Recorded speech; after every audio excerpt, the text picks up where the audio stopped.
রোজা ভাঙার কারণ জানি, নামাজ ভাঙার কারণ জানি, কিন্তু ঈমান ভাঙার কারণ জানি না। অথচ ওযু ভাঙা, নামাজ ভাঙা, রোজা ভাঙার থেকেও গুরুত্বপূর্ণ হলো ঈমান ভঙ্গের কারণ। আপনাকে জানতে হবে। ونستغفر ونؤمن به ونتوكل عليه ونعوذ بالله من شرور أنفسنا ومن سيئات أعمالنا من يهده الله فلا مضل له ومن يضلل فلا هادي له أي فلن تجد له وليا مرشدا ونشهد أن لا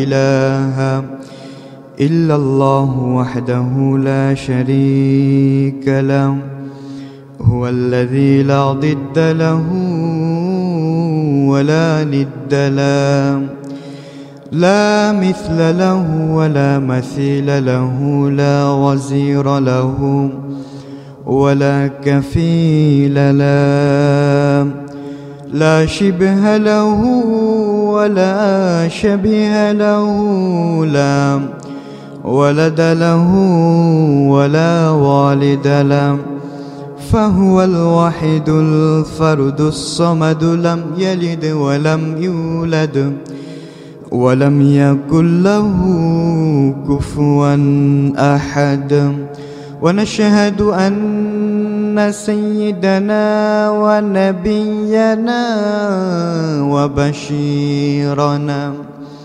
وطبيبنا وطبيب أرواحنا محمدا عبد الله ورسوله أرسله بالحق بشيرا ونذيرا وداعيا إلى الله بإذنه وسراجا منيرا أما بعد فقد قال الله تعالى في كلامه المجيد وفي فرقانه الحميد أعوذ بالله من الشيطان الرجيم بسم الله الرحمن الرحيم إن الله وملائكته يصلون على النبي يا أيها الذين آمنوا صلوا عليه وسلموا تسليما اللهم صل على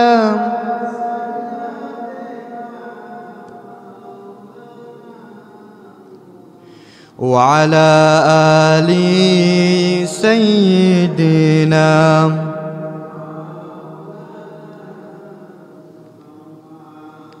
আলহামদুলিল্লাহ। সমস্ত প্রশংসা সেই মহান রবের, জাল্লাহ সুবহানাহু ওয়া তাআলা আমাকে আপনাকে হাজারো রকম ব্যস্ততার মাঝখান থেকে অত্যন্ত দয়া করে মায়া করে এই বৃষ্টিমুখর দিনে আল্লাহ পাকের ঘর মসজিদে আসার তৌফিক দিলেন। এই জন্য সেই মহান রবের দরবারে শুকরিয়াতান বলে উঠছি আলহামদুলিল্লাহ।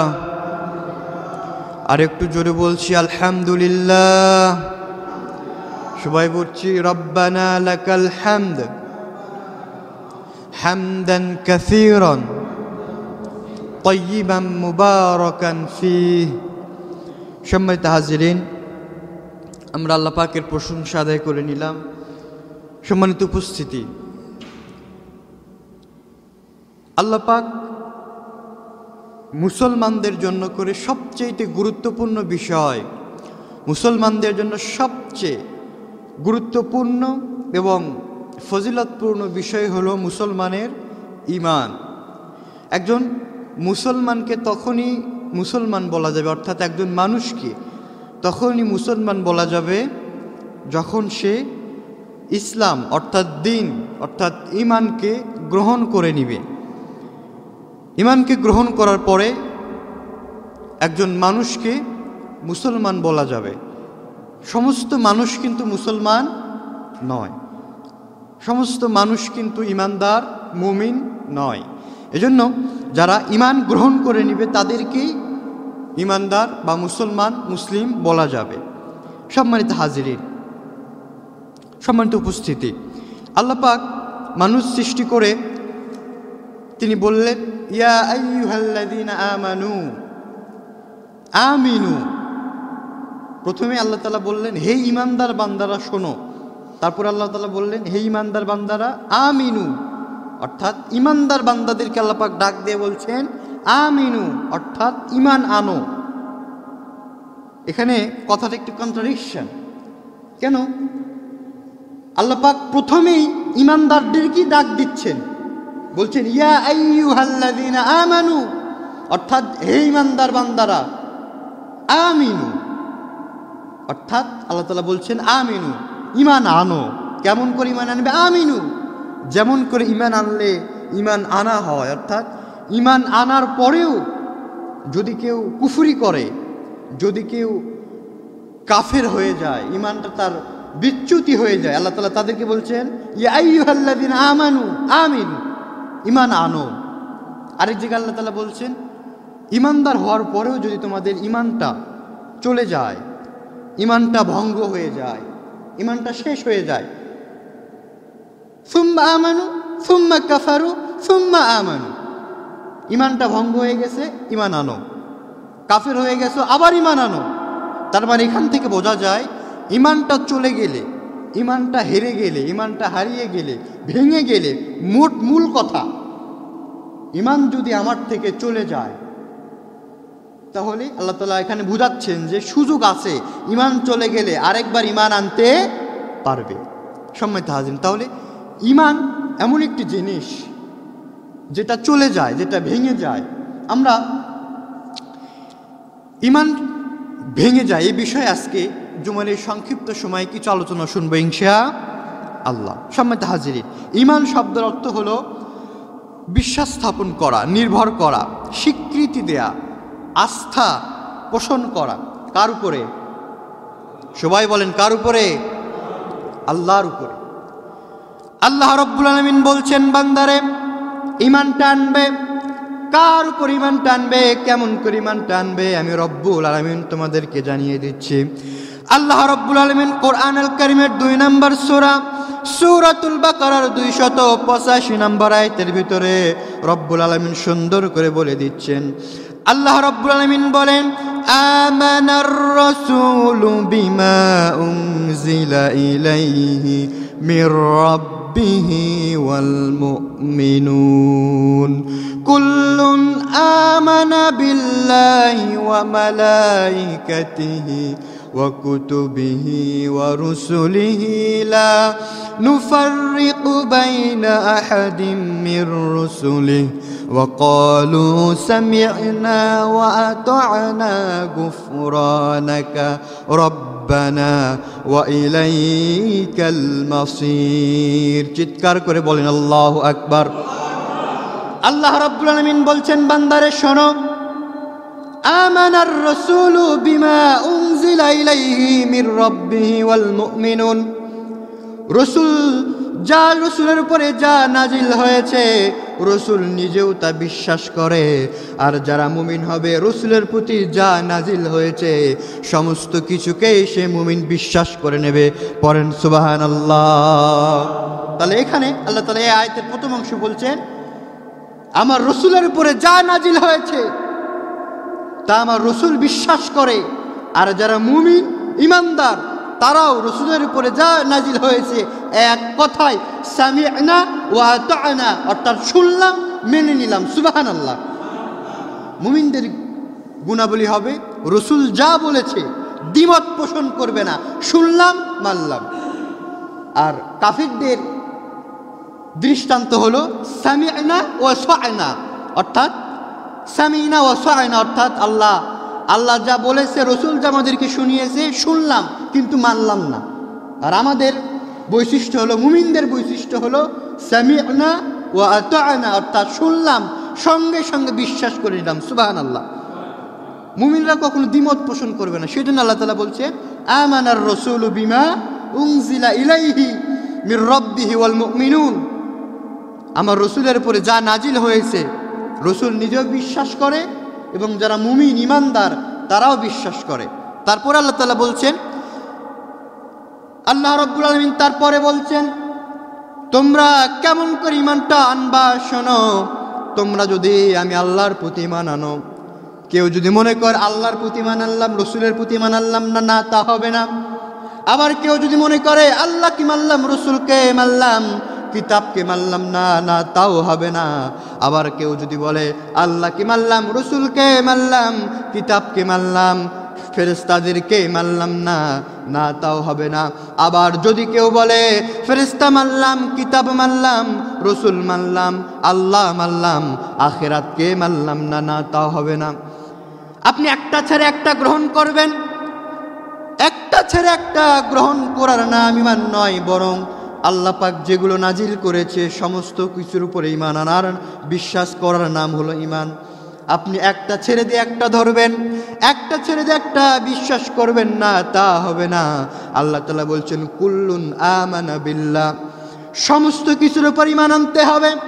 আপনি কিছু মানবেন, কিছু মানবেন না, না তা হবে না। আপনি যখন কিছু মানতে যাবেন, কিছু মানবেন না, তখন আপনি মুনাফিক হয়ে যাবেন। কারণ মুনাফিকেরা কিছু মানে কিছু মানে না। এজন্য আল্লাহ তাআলা বলছেন আফাতুমিনুনা বিবাদিল কিতাবি ওয়া তাকফুরুন, তুমি কি কিতাবের কিছু অংশ মানবা, কিছু অংশ মানবা না, না তা হবে না, তোমাকে পুরোপুরি মানতে হবে।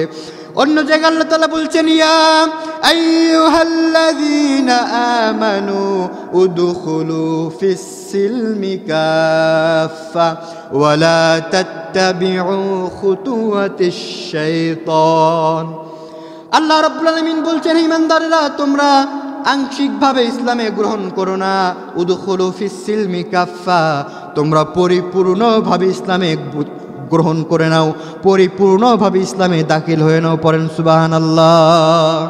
তাহলে আল্লাহ তাআলা এখানে বলছে, ঈমানের সংজ্ঞা দিতে গিয়ে আল্লাহ তাআলা বলছে তোমরা একটা ছেড়ে দিয়ে আরেকটা ধরবে, অর্থাৎ রসুলকে মানবে, আল্লাহকে মানবে না, আবার আল্লাহকে মানবে, রসুলকে মানবে না, আল্লাহ মানবে, রসুল মানবে, কিতাবকে মানবে না।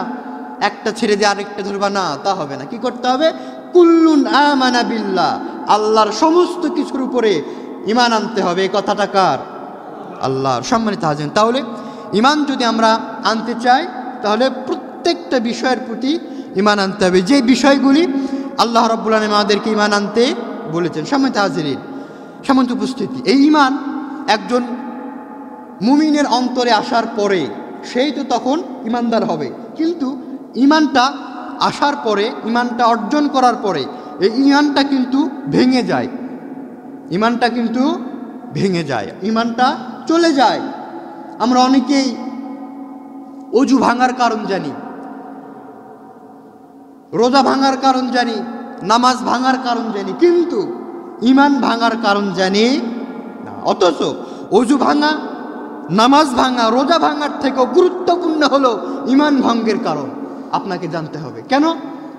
অজু এক পর্যায়ে না করতে পারলেও আপনার নামাজ হয়ে যাবে, রোজা না রাখতে পারলেও আল্লাহ পাক আপনাকে জান্নাতে দিবে। নামাজ আপনার উপরে ফরজ না হলে পড়ার দরকার নেই।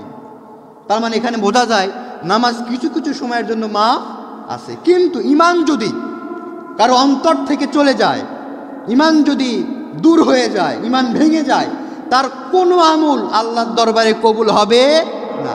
আপনি যে উজু ভাঙার কারণের জন্য হুজুরের কাছে জিজ্ঞেস করেন, যে নামাজ ভাঙার কারণ জিজ্ঞেস করেন, রোজা ভাঙার কারণ জিজ্ঞেস করেন, এগুলো একটাও আল্লাহর দরবারে কবুল হবে না যদি আপনি ঈমান ভঙ্গের কারণগুলো না জানেন। এখানে অনেক লোক থাকতে পারে যাদের ঈমান অলরেডি ভেঙে চলে গেছে, দূর হয়ে গেছে নিজের কাছ থেকে, আমরা নিজেরাও জানি না। ইমান চলে গেলে সেই লোকটার ইমানদার থাকে না, সেই লোকটা কি হয়ে যায়? কাফের হয়ে যায়। এই জন্য সম্মানিত হাজিরিন, কাফের হয়ে গেলেও এখন আমাদের কাছে সুযোগ আছে। ইমান ভঙ্গের 10টি কারণ আজকে আপনাদের সামনে বলবো। এই 10টি কারণ যদি আমাদের ভিতরে থাকে, তাওবা করে কালিমা পড়ে মুসলমান হবে ইনশাআল্লাহ। কারণ নবী করিম সাল্লাল্লাহু আলাইহি সাল্লাম বলেছে, যার ভিতরে ইমান নাই তার ভিতরে কিচ্ছু নাই, আর যার ভিতরে ইমান নাই তার কোনো কিছু আল্লাহর দরবারে কবুল হবে না। এজন্য ইমানটা যদি আমাদের থেকে চলে যায়, আজকে আমরা ইমান আনবো ইনশাআল্লাহ। সম্মানিত হাজিরিন, সময় যেহেতু খুব তাড়াতাড়ি চলে যাচ্ছে, ভূমিকায় বেশি কথা না বলে আমি শুরু করছি। 1 নম্বর কারণ হলো আশিরক বিল্লাহ। আশিরক বিল্লাহ অর্থাৎ অংশীদার স্থাপন করা। কার সাথে? সবাই একটু বলেন, কার সাথে? আল্লাহর সাথে। আল্লাহর সাথে যখন কেউ অংশীদার স্থাপন করবে, সঙ্গে সঙ্গে তার ইমান আছে না গেছে? সবাই বলেন, আছে না গেছে? গেছে, চলে গেছে। আপনাকে তাওবা করতে হবে, তাওবা করে কালিমা পড়ে মুসলমান হতে হবে। এখন বলবেন শিরক কাকে বলে? কানগুলো খরগোশের কানের মতো খাড়া করে দেন, আরও অমনোযোগী হবেন না। কারণ মসজিদের খুতবা ঘুমানোর জায়গা নয়। এখানে দেখেই অনেকজন ঘুমায়। আপনি ঘুমান কেন? এখান থেকে আপনাকে দিক নির্দেশনা দেয়া হয়, এখান থেকে আপনি শিক্ষা খুঁজে বের করে বাস্তবিক জীবনে আমল করবেন, আর তা না করে আপনি সেখানে ঘুমান। সম্মানিত হাজিরিন, তাহলে 1 নম্বর আমরা পেলাম আর শিরক বিল্লাহ।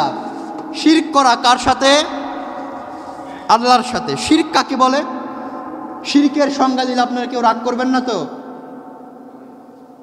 অনেকে আছে মাজারে গিয়ে সেজদা দেয়, সেজদা দেওয়ার সাথে সাথে ইমান আসে না গেছে? যারা দরবারে গিয়ে সেজদা দেয় তাদের ইমান আসে না গেছে? গেছে। সম্মানিত, যারা অষ্টধাতুক আংটি ব্যবহার করে, যারা মনে করে আংটি আমার ভাগ্য নির্ধারণ করবে, ভাগ্য পরিবর্তন করবে। অনেক হয়তো বলতে পারেন, হুজুর আপনিও তো আংটি পরে আসেন। আজকে হয়তো পরিনি, কিন্তু আমিও আংটি পরি। শোনেন, আংটি ইসলামের একটা সৌন্দর্য। আংটি আপনি পড়তে পারবেন, তবে হ্যাঁ, আপনি যদি নিয়ত করেন এই আংটি আমার ভাগ্য পরিবর্তন করবে, তাহলে সঙ্গে সঙ্গে আপনার ইমান আছে না গেছে? গেছে। সম্মানিত, তাহলে অষ্টধাতুক আংটি যারা ব্যবহার করবে এই নিয়তে যে আমার ভাগ্যের পরিবর্তন হবে, তার ইমান চলে গেছে। যারা লাল সুতা, নীল সুতা, হলুদ সুতায় বিশ্বাসী, যারা লাল সুতা, নীল সুতা মাজারে গিয়ে টাঙিয়ে দেয় আর মনে করে আমার ভাগ্যের পরিবর্তন হবে, কষ্ট দূর হবে, সঙ্গে সঙ্গে ওর ইমান আছে না গেছে? গেছে। সম্মানিত হাজির, তাহলে যারা মাজার পূজায় বিশ্বাসী, যারা মাজারে গিয়ে সেজদা দেবে, যারা পীরের পায়ে সেজদা দেবে, তাদের ইমান আছে না গেছে? যারা ধর্ম নিরপেক্ষতায় বিশ্বাসী, তাদের ইমানও আছে না গেছে? এখন চিন্তা করেন, ধর্ম নিরপেক্ষতা আমাদের দেশে আছে না নাই? কি সুন্দর করে তারা বলে, তাদের বক্তব্য হলো আমরা কোন ধর্মে বিশ্বাসী না, আমরা সব ধর্মই মানি। নাউজুবিল্লাহ বলবেন না? সম্মানিত, এই আলোচনা আসতেছে। তাহলে যারা আল্লাহর সাথে শিরক করবে তাদের ইমান চলে যাবে। ইমান চলে যাওয়ার সঙ্গে সঙ্গে ইমানটা আবার আনতে হবে। আল্লাহ রাব্বুল আলামিন বলেন, ইন্নাল্লাহা লা ইয়াগফিরু আন ইউশরাকা বিহি ওয়া ইয়াগফিরু মা দুনা যালিকা লিমান ইয়াশা। আল্লাহ তাআলা বলছেন, নিশ্চয় যারা শিরিক করবে, শিরিক হলো বড় গুনাহ, বড় জুলুম। আমি আল্লাহ তাআলা দুনিয়ার মানুষের সমস্ত গুনাহ ক্ষমা করব, কিন্তু যারা শিরিক করবে তাদের গুনাহ আমি কোনোদিন ক্ষমা করব না, কোনোদিন ক্ষমা হবে না। এই শিরিক যারা করবে তাদের গুনাহ কোনোদিন ক্ষমা হবে না। আরেক জায়গায় আল্লাহ তাআলা বলছেন, সূরা মাইদার 72 নম্বর আয়াতে শেষের দিকে রব্বুল আলামিন সুন্দর করে বলছেন, ইন্নাহু মাইয়ুশরিক বিল্লাহি ফাকাদ হারামাল্লাহু আলাইহিল জান্নাহ ওয়া মাওয়াহুম ফিন্নার। আল্লাহ তাআলা বলছেন, বান্দারে নিশ্চয়ই যারা গুনাহ করবে, শিরকের গুনাহ, আমি রব্বুল আলামিন তাদের জন্য করে জান্নাতকে হারাম করে দিয়া তাদেরকে আমি জাহান্নামের ভিতরে ফেলে দেব। পড়েন নাউযুবিল্লাহ। তার মানে যারা শিরক করবে তাদের স্থান জান্নাতে হবে না। ফাকাদ হারামাল্লাহু আলাইহিল জান্নাহ। আল্লাহ তাআলা বলছেন, জান্নাতের গন্ধ তো দূরের কথা, জান্নাত তো দূরের কথা, জান্নাতের গন্ধও তারা পাবেন। আল্লাহু আকবার। এজন্য সম্মানিত হাজিরিন, শিরিক করা যাবে না। এক নাম্বার, যদি আমরা শিরিকের সাথে লিপ্ত থাকি, যারা শিরিক করবে তাদের ঈমানটা চলে যাবে। সম্মানিত হাজিরিন, নাম্বার 2 হলো বান্দা এবং আল্লাহর মাঝে আল্লাহকে পাওয়ার জন্য যারা মধ্যস্থতা খুঁজবে তাদের ঈমান আছে না গেছে? সবাই বলেন আছে না গেছে? এই পয়েন্ট একটু ক্লিয়ার করে দেই, কারণ মধ্যস্থতা বলতে আপনি কি বুঝেন? অনেকে ভুল বুঝবে আবার। আচ্ছা, মনে করেন অনেকে বলে যে প্রধানমন্ত্রীকে পাইতে গেলে কত মাধ্যম লাগে, আর আল্লাহকে পেতে গেলে মাধ্যম ছাড়া পাওয়া যাবে। এই কথা সম্পূর্ণ কুফরি কথা। এই কথা যে বলবে সঙ্গে সঙ্গে তার ঈমান চলে যাবে।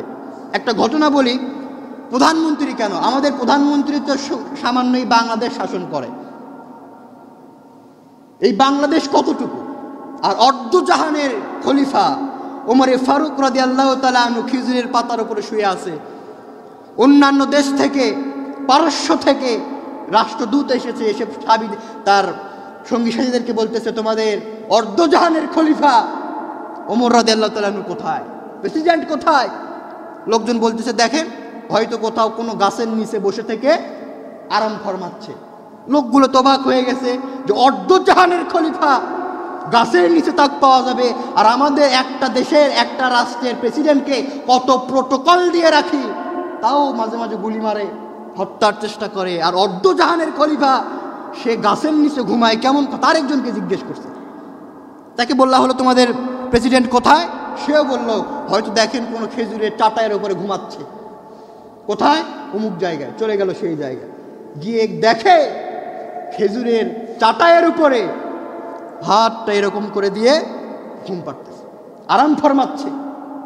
এই যে লোকগুলো অর্ধজাহানের অর্ধ পৃথিবীর খলিফা, তাকে পেতে কোনো ভায়া লাগতে হয়েছে? কত বলেন, কোনো ভায়া লাগছে নাকি? কোনো ভায়া লাগে নাই। আর আমাদের দেশের এমপি মন্ত্রীদের পেতে গেলে ভায়া লাগে। এটা গেলে দুনিয়ার কথা। আল্লাহকে পেতে কেন ভায়া লাগবে? আল্লাহকে পেতে ভায়া লাগবে কথা বিশ্বাস করবে ইহুদি খ্রিস্টানেরা, মুশরিকেরা। কারণ হিন্দুরা যখন তাদেরকে আপনি যদি বলেন যে আসমান জমিন কে সৃষ্টি করেছে, তারা এক কথায় উত্তর দেবে, কে সৃষ্টি করছে? আল্লাহ। তাহলে তাদেরকে যখন আবার বলবেন যে তোমরা মূর্তি পূজা কেন করো, তারা উত্তর দেবে হলো আমরা এগুলোর পূজা করি তার একটাই কারণ, আল্লাহর কাছে যেতে হলে এগুলোর মাধ্যম হয়ে ভায়া হয়ে যেতে হবে। আর সেই কথা আজকে আমাদের দেশে কিছু মুসলমান নামধারী শয়তান মার্কা মুসলমান বলে, কি বলে? পীরকে না ধরলে আল্লাহকে পাওয়া যাবে না। নাউজুবিল্লাহ বলবেন না? পীরকে না ধরলে বলে আল্লাহকে পাওয়া যাবে না, এমন কুফরি কথা আপনি কেন বলেন? এই কথা যারা বলবে যে আল্লাহকে পেতে হলে মধ্যস্থতা লাগবে, পীরকে ধরতে হবে, পীরকে ছাড়া আল্লাহকে পাওয়া যাবে না, এমন কথা যারা বলবে তাদের ঈমানটা আছে না গেছে? গেছে। তাহলে এই কথা যারা বলবে তাদের ঈমান নেই। 2 নাম্বার গেল, বান্দা এবং আল্লাহর মাঝে যারা অন্য কাউকে মধ্যস্থতা করবে তাদের ঈমান নাই, তাদেরকে আবার কালিমা পড়ে মুসলমান হতে হবে। নাম্বার 3, কাফেরদেরকে যারা কাফের মনে না করবে, অন্য ধর্মকে যারা ঠিক মনে করবে, সঠিক মনে করবে। এই যে একটু আগে বললাম না যে আমি কোনো ধর্ম মানি না, ধর্ম নিরপেক্ষতা, সমস্ত ধর্মই আমার কাছে ঠিক। এই কথা এখানে আসছে, যারা কাফিরদেরকে কাফির মনে না করবে কিংবা অন্যান্য ধর্মকেও সঠিক এটা মনে করবে, তাদের ঈমান আছে না গেছে? কারণ আল্লাহ তাআলা বলছে ইন্নাদ-দীনা ইনদাল্লাহিল ইসলাম, আল্লাহর কাছে একমাত্র মনোনীত ধর্মের নাম কি? ইসলাম। ইসলাম ছাড়া অন্য কোনো ধর্ম আল্লাহর কাছে কোনো মূল্য নাই। সম্মানিত হাজিরিন, তাহলে কাফিরদেরকে যারা কাফির মনে না করবে এবং অন্যান্য ধর্মও ঠিক, মানে ওগুলোও ভালো, ওগুলোও থাকুক, এই কথা যারা বলবে তাদের ঈমান আছে না গেছে? তবে এই কথার দ্বারা আমি আবার এটা বলছি না যে ওগুলো আবার আপনি ভেঙে দেন, ওগুলোকে একেবারে শেষ করে দেন, এটা না। তাদের ধর্ম তার কাছে, আমাদের ধর্ম আমাদের কাছে। সম্মানিত হাজির, 3 নাম্বার গেল, তাহলে কাফিরদেরকে কাফির মনে করতে হবে এবং অন্যান্য ধর্ম যে বাতিল, আল্লাহর কাছে কোনো গ্রহণযোগ্যতা নেই, এটা আপনাকে বিশ্বাস করতে হবে। নাম্বার 4, রসুল যে আনিত দিন আমাদেরকে দিয়েছে এটা ব্যতীত অন্য কোনো জীবন ব্যবস্থা কিংবা আইনকে যদি আমরা গ্রহণ করে নেই, উত্তম মনে করি, তাহলে আমাদের ঈমান আছে না গেছে? গেছে। কেমন? আপনি মুসলমান, আপনি পরিচয় দিচ্ছেন আমার দেশ 90% মুসলমান, কিন্তু আপনি আইন মানতেছেন কাল মার্সের আইন মানতেছেন আপনি কাল মার্সেতুর আইন মানতেছেন, মানুষের মতবাদের আইন। আপনি বাপ দাদার ধর্মের অনুসারী হয়ে আছেন, বাপ কি করে গেছে সেটা করতেছেন। আপনার আল্লাহ কি বলেছে, রসুল কি বলেছে, সেদিকে কোনো ভ্রুক্ষেপ নাই। এই সমস্ত আইন যারা প্রত্যাখ্যান করে, অর্থাৎ আল্লাহর আইনকে যারা প্রত্যাখ্যান করে দুনিয়ার আইনকে গ্রহণ করে নেবে, তাদের ঈমান আছে না গেছে? গেছে। তাহলে 4 নম্বর আমরা পেলাম, যারা রসুলের আনিত দিন ব্যতীত অন্য দিনকে গ্রহণ করবে এবং আইন মেনে চলবে, তাদের ঈমান চলে গেছে। 5 নম্বর হলো দিন ইসলামের কোনো বিষয় নিয়ে যারা বিদ্বেষ পোষণ করবে। দেখবেন আমাদের দেশে অনেক বিশ্ববিদ্যালয় আছে যেখানে পর্দা নিয়ে কটূক্তি করা হয়। আচ্ছা, পর্দা করা ফরজ করে দিয়েছেন কে? আসতে বলেন কেন, কে? আল্লাহ। এই পর্দা নিয়ে যারা কটূক্তি করবে তাদের ঈমান আছে না গেছে? অনেকে দাড়ি রাখে, নতুন নামাজ পড়েছে, নামাজ পড়তে নিয়ে একটু দাড়ি রেখেছে, পাড়ার লোকজন সবাই টিটকারি শুরু করে দিয়েছে, মশকরা শুরু করে দিয়েছে। ঈমান আছে না গেছে? খবরদার, এই বিষয়গুলো নিয়ে সাবধান থাকবেন, কারণ ঈমান এমন একটি বিষয় আপনার ঠুনকা কথার দ্বারা চলে যাবে। সাবধান হতে হবে। আপনি এমন কোনো কথা বলবেন না যে কথার দ্বারা আপনার ঈমানটা চলে যায়। এজন্য সময় যেহেতু খুব কম, আমি একটু স্কিপ করে যাচ্ছি। তাহলে 5 নাম্বার আমরা পেলাম, যদি ইসলামের কোনো বিষয় নিয়ে আমরা ঠাট্টা বিদ্রুপ করব না। 6 নাম্বার হলো 5 নাম্বার পেলাম আমরা, ইসলামের কোনো বিষয় নিয়ে বিদ্বেষ পোষণ করব না। আর 6 নাম্বার হলো দিনের কোনো বিষয় নিয়ে ঠাট্টা মশকরা করব না। 7 নাম্বার, জাদু করবে যারা, জাদু টনায় যারা বিশ্বাস করবে, তাদের ঈমান চলে যাবে। হয়তো বলছেন জাদু টনা কি? এখন অনেক দেখবেন শাশুড়ি বৌমার ভিতরে ঝগড়া লেগেই থাকে, স্বামী স্ত্রীর ভিতরে ঝগড়া লেগেই থাকে, অশান্তি। প্রেমিক প্রেমিকাকে পাওয়ার জন্য চলে যায় কবিরাজের কাছে। কবিরাজকে গিয়ে বলতেছে, যা করা লাগে করেন, যত টাকা লাগে দিব, আমাকে ওকে চাই, ওই মেয়েকে আমার চাই, ওই মেয়ে তো আমাকে ভালোবাসবে, ওর 14 গোষ্ঠী যেন আমাকে ভালোবাসে। এমন করে কাজ করে কি করে না? আসতে বলে কেন, করে কি করে না? করে। যারাই করবে ঈমান আছে না গেছে? গেছে। তাদেরকে ঈমান আবার আনতে হবে, আবার কালিমা পড়ে ঈমান আনতে হবে। এর জন্য সাবধান, কবিরাজের কাছে গিয়ে এরকম কোনো কাজ করা যাবে না। জাদু করে কারো মন পরিবর্তন করার কোনো চেষ্টাও করা যাবে না, কারণ মন পরিবর্তন করেন কে? আল্লাহ। এখানে সব কিছু কর্তৃত্ব আল্লাহর, চাইতেও হবে আল্লাহর কাছে। সম্মিলিত হাজিরিন, তাহলে 7 নম্বর আমরা পেলাম, যদি কেউ জাদু করার বিশ্বাসী হয়, জাদু যে করবে এবং যে করা নিবে, দুইজনেই কি ঈমান চলে যাবে। এই জন্য দুইজনকেই ঈমান আনতে হবে। আবার 8 নাম্বার, যারা মুসলিম হয়ে মুসলমানদের বিরুদ্ধে কাফিরদেরকে সাহায্য করবে। কথা ভালো করে বুঝেন, মুসলিম হয়ে মুসলমানদের বিরুদ্ধে কাফিরদেরকে যারা সাহায্য করবে, সহযোগিতা করবে, কথা দিয়ে হোক, আর্থিকভাবে হোক, শারীরিকভাবে হোক, যেভাবেই হোক না কেন, অর্থাৎ সাহায্য করলেই তার ঈমান আছে না গেছে? গেছে। আব্দুল্লাহ ইবনে উবাই, মুনাফিকদের সর্দার, রসুলের পিছে নামাজ পড়েছে, নামাজ পড়তে নিয়ে কাঁদতে কাঁদতে চক্ষু ভিজিয়ে ফেলেছে, দান সদাকা সব করেছে, এমনকি রসুল তাকে যুদ্ধের সেনাপতি বানিয়েও দিয়েছিল, 300 সৈন্য দিয়েছিল। কিন্তু শেষ পর্যায়ে কি হলো? মুনাফিক হয়ে সৈন্যদেরকে ভাগিয়ে নিয়ে চলে গেল। এই যে মুনাফিক হয়ে গেল। এখানে রসুলকে নামাজে মানত, রোজায় মানত, জাকাতে মানত, হজে মানত, সব কিছুতে মানত, কিন্তু নেতৃত্বের খাতিরে রসুলকে মানে নাই। এই যে নেতৃত্বের খাতিরে রসুলের কথাগুলো মুসলমানদের বিরুদ্ধে আবু জেহেলের কাছে গিয়ে ফাঁস করে দিত। এই কাজ যারা করবে তারা কি? মুনাফিক। তারা কি? মুনাফিক। আর মুনাফিক যারা হবে তারাই হলো ঈমান হারা, তাদের ঈমানটা চলে যাবে। সম্মানিত হাজির, আর ঈমান কখনো এক জায়গায় থাকতে পারে না। যার ভিতর মুনাফিকি ঢুকবে তার ঈমানটা চলে যাবে। এই জন্য মুনাফিকি করা যাবে না, অর্থাৎ মুসলমানদের বিরুদ্ধে ইহুদি খ্রিস্টানদের, অমুসলিমদের কোনো সাহায্য করা যাবে না। সম্মানিত হাজিরিন, তাহলে 9 নম্বর আমরা পেলাম, আর কাউকে শরীয়তের ঊর্ধ্বে, অর্থাৎ মুহাম্মদ সাল্লাল্লাহু আলাইহি সাল্লাম যে শরীয়তের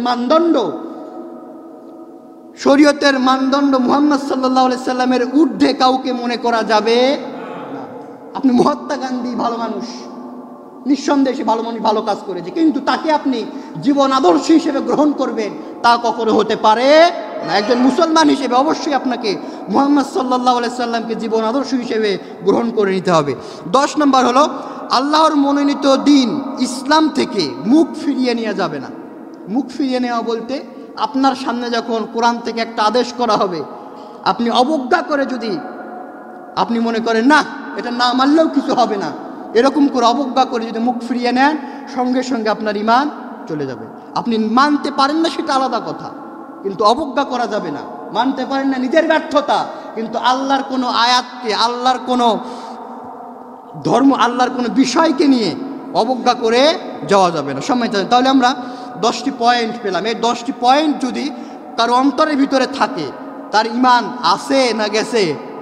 গেছে, চলে গেছে। এজন্য যাদের ভিতরে এই কাজগুলো আছে, এই অভ্যাসগুলো পাওয়া যাবে, এই 10টির ভিতরে একটিও পাওয়া যাবে, তাওবা করে আজকেই কালিমা পড়ে আমরা মুসলমান হয়ে নেব ইনশাআল্লাহ।